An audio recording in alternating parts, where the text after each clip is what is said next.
generated image. Which, by the way, has been present with us throughout the whole conference. Eavesdropping. They've been shooting video of it. I'm referring to what's been called photo mosaics, where you're looking at something as two-dimensional, but if you gaze in a certain ways, you can see three-dimensional. So when your eyes cross and focus before the image or the drawings in between your eyes and the plane, you can three-dimensionally. You can see three-dimensionally. Right. If you cross your eyes beyond Right. the plane, you also can see three-dimensional. Only when you cross your eyes at the plane, you cannot see three-dimensional. So I was wondering, with the work that you have. Really? I'm not sure about that. Well, it said this has been studied, not for me, but a lot of people. I mean, it's a fact. Yeah. Oh, okay. I'm not sure if you refer to that or have you included that in your exploration? Yes. What I discovered is you cannot see in other than three-dimensional. At least pictures. In other words, if there isn't any, I think this is a good answer to your question. No matter whether your mechanics have crossed in front, behind, or on, if it is not seen as having depth, then you won't see a picture at all. And it doesn't matter whether you recognize objects or anything.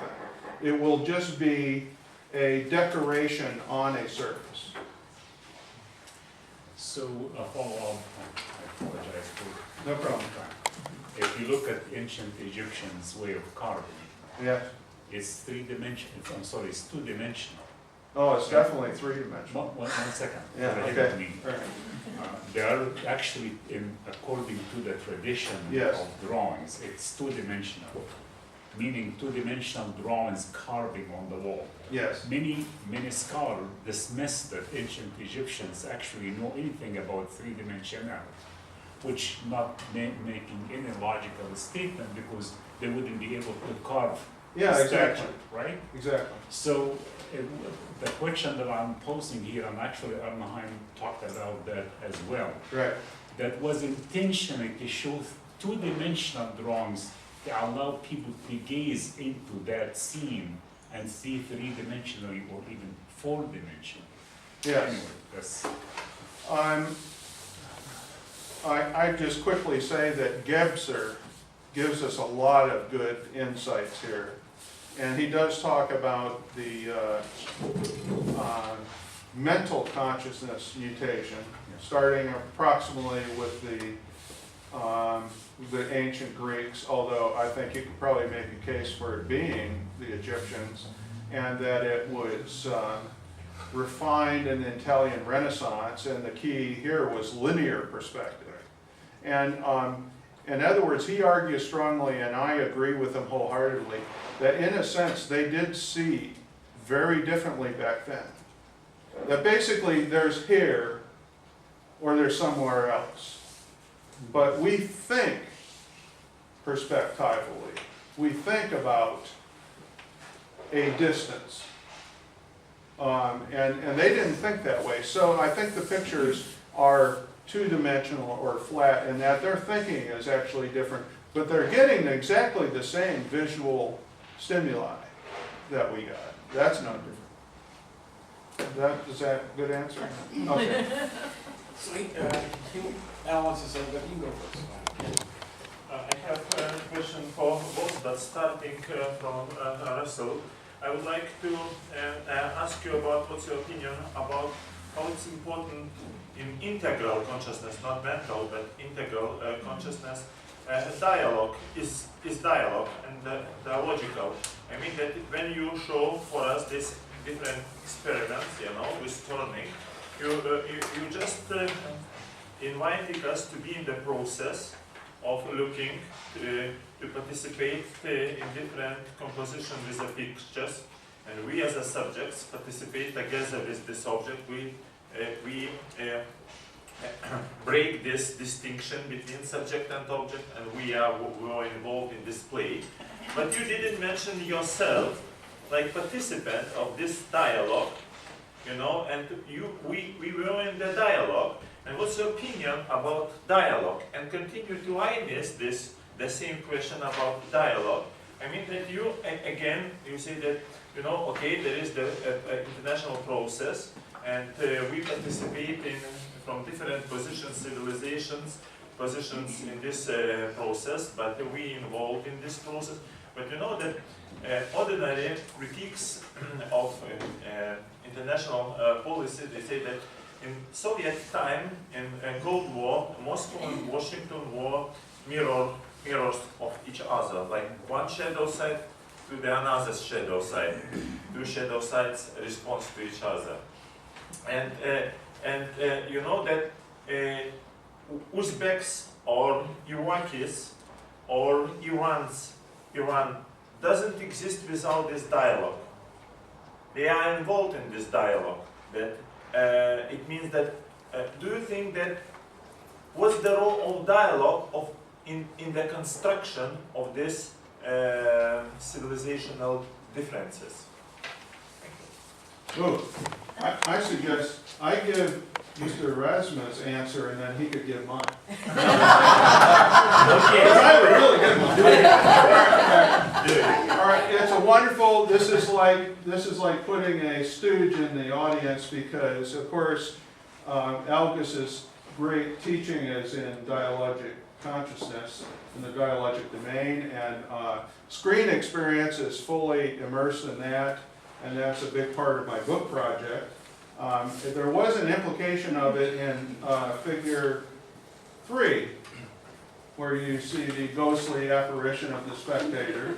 And the whole point is that the natural attitude doesn't get that it's a dialogue at all. You know, there's a presumption that you're passive when you're watching TV and you're not engaged. And there's basically anything more engaging in a shamefully unimportant sense as compared to marching for peace or something. But it's definitely dialogic, and it's a system. And I firmly ascribe to Merleau-Ponty's sense of this, in which it's a circular system where you are in dialogue with the object, the other, and the world in a tripartite system that's sort of like an atom with multiple clouds of electrons. So a very good comment. Okay, I will try to answer this question about dialogue, referring to Algis' notion of intersubjectivity, as far as trying to apply it or bring phenomenology into international relations. So, on the very basic level, this intersubjectivity as a social interaction begin from physical level. Okay, so, and as Algis explains, it says that we are objectively conditioned for certain actions. We, by things, we cannot move through the things, but we have to move around the things. So if to bring this notion to international relations, yes, the dialogue is very useful, but we need to find the basis for this dialogue. And so the basis most probably can be found in the area of this objective requirements. Subjective requirements are bodily things like interests. I understand that I may now direct the discussion into quite trivial dualism between values or interests, but apparently that interest-based politics are more understandable to all the sides. For example, if the EU needs alternative sources of energy, like natural gas, it is understandable for all parties including, for example, Russia, that for Russia is not very happy with the European Union is looking for these alternatives. Okay, but it is understandable. When it is understandable, it is predictable, and predictability is a very important feature in diplomacy because it reduces tensions. So I think that the dialogue is necessary, but we need to find the right basis for that. And values is of course not the right basis, because values and normative norms are cultural things, and goes back to this intentionality. It's too clear, and therefore dangerous. Okay, well, I've been told we should have no more questions. But Al, do you Well, want it's to ask? okay then. We'll talk later. Okay. I mean, you're supposed to have coffee now.